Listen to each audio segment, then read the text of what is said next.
আমি জাস্ট রাতের ডিনারটা কমপ্লিট করলাম।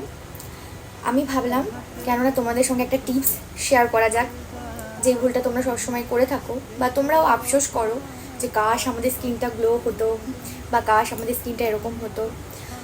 আমি বলছি, আমরা অনেকেই যারা পারি না, সবসময় আমাদের পক্ষে সম্ভব হয় না সবসময় আমরা পার্লারে গিয়ে দামি দামি ট্রিটমেন্ট করে আমাদের স্কিনটাকে গ্লোই বানানোর, আরও ব্রাইট বানানোর, আমরা সত্যিই পারি না। আমরা চাই কিন্তু আমরা পারি না। তো তাহলে ঘরে বসে আমাদের এমন একটা ট্রিক আমি তোমাদেরকে বলবো, যে ঘরে বসে কিছুক্ষণের মধ্যেই তোমার স্কিনটাকে পুরো গ্লো করে দেবে, সমস্ত ট্যানও রিমুভ করে দেবে আর স্কিনটাকে লিফট করতে সাহায্য করবে। এটা এক সপ্তাহ টানা করলেই তোমরা রেজাল্ট পেয়ে যাবে। আমি রেজাল্টটা পেয়েছি, তাই তোমাদের সঙ্গে শেয়ার করছি। আমি ভাবলাম কেন, আমি যেহেতু পেয়েছি তাহলে আমি তোমাদের সঙ্গেও শেয়ার করি, তাহলে তোমাদের স্কিনটাও এরকম গ্লো হয়ে যাবে, তোমাদের সবার স্কিনটাও খুব সুন্দর লাগবে দেখতে। তো আমি ভাবলাম এটা আমার বন্ধুদের সঙ্গেও শেয়ার করা যাক। একটা টিস্পুন, এই ছোট্ট চামচের 1 টিস্পুন হচ্ছে স্পুন ফিটকিরি নেবে, তার সঙ্গে 1 টিস্পুন মানে যতটা পরিমাণ ফিটকিরি নেবে ততটুকু পরিমাণ নারকেল তেল নেবে, ঠিক আছে? আর একটা ভিটামিন ই ক্যাপসুল নেবে।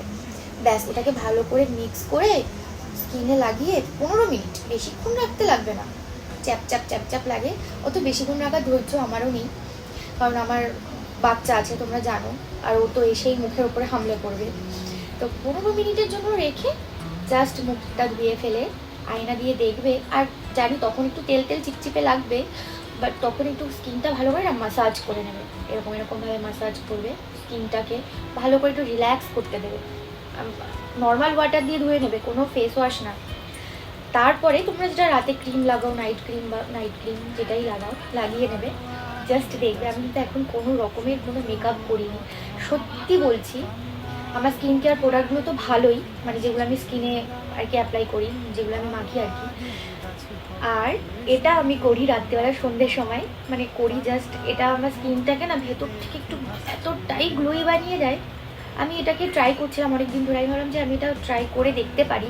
আমি কখনো কোনো কিছু এত টাইম নিয়ে করার বা রোজ করার অত ধৈর্য থাকে না সব সময়, হয়তো আজকে করলাম কালকে স্কিপ করে দিলাম, কিন্তু সত্যি তোমরা এটা ধৈর্য নিয়ে করে দেখো রোজ।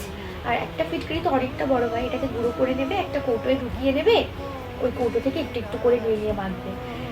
সত্যি বলছি তোমরা রেজাল্ট পাবে আর আমাকে জানাবে তোমাদের স্কিনটা কীরকম হলো। সত্যি অনেক ভালো, অনেক গ্লোয়িং স্কিন হয়ে যায়। আমি নিজে প্রুফ পেয়েছি, সত্যি তোমরা দেখতে পারো, দেখো ন্যাচারাল। আর স্কিনটাকে না লিফট করতে সাহায্য করে। আমরা সবাই যে আমাদের স্কিনগুলো ভাঁজ হয়ে যায় একটা বয়সের পরে, যাদের 30-র ওপরে এজ হয় তাদের সত্যি স্কিনে অনেক একটু কুচকে তারা ফেসিয়াল করে না আর কি, যারা কোনো কিছু করে না তারাও মনে করো যে ঘরে বসে এটা করলে তোমাদের স্কিনটা ভালো হয়ে যায়। আমিও দেখতে চাই তোমাদের গ্লোয়িং স্কিন সবার, আমাকে কিন্তু বলো হ্যাঁ কীরকম হলো।